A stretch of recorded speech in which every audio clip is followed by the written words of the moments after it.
Take a look at your screen. New footage showing Taliban fighters entering a hangar at Kabul airport. Yeah, they're feasting their eyes on the sophisticated U.S. weaponry and advanced helicopters and other aircraft Biden left for them. And it gets worse. Look at the Daily Mail. A new video on your screen showing Taliban terrorists holding victory parades and mock funerals for American soldiers. And lastly, the next video needs a little bit of a viewer warning. According to the New York Post, there's a disturbing video showing a man hanging from a Black Hawk helicopter.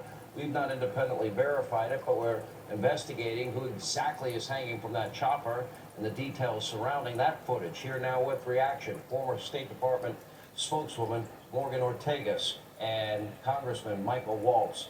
Congressman, I look at that and I get sick to my stomach. You know, Sean, every veteran's sick to their stomach. So many of us, have suffered in fighting these thugs for so many years.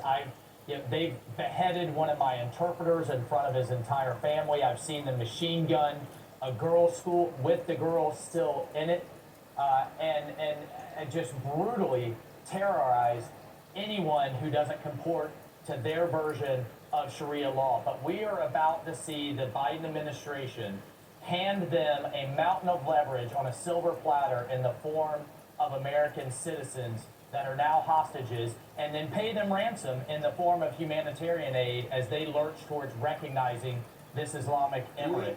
And let me tell you, John, I just got a message today from a Middle East ambassador that said the message across the Middle East is jihad has won and democracy has lost.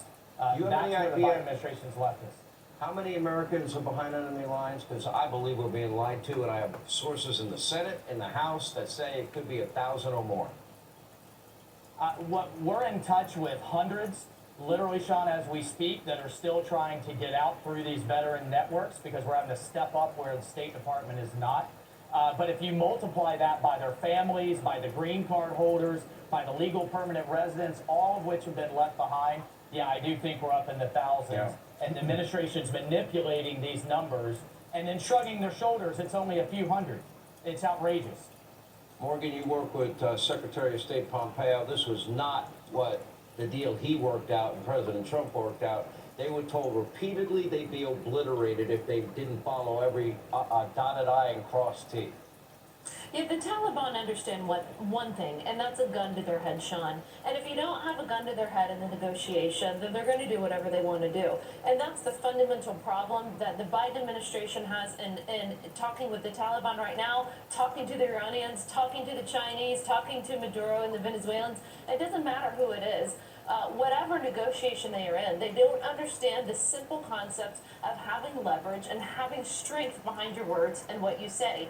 Just tonight, the president tweeted that he was going to stand up for the rights of women and girls in Afghanistan. Well, how? How are you going to do that? They're going to continue the pattern. What they did during the Obama administration is where they have really pretty rhetoric, really pretty speeches, but it is all talk and it's no action. And you're literally leaving these women to deal with ISIS, Al-Qaeda, whatever it may be on the ground. They keep talking about leading through diplomacy. Well, how in the hell do you lead through diplomacy without an embassy?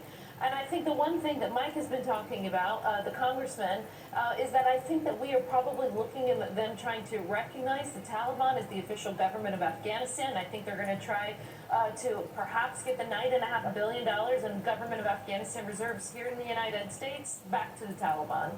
And look at the videos. They're dressed in American gear. We leave a C-17. We leave Black Hawk helicopters, and they're dressed in all of our troops' equipment. The most sophisticated, billions of dollars worth. Thank you both. Well, I got to roll. When we come back, some members of the media mob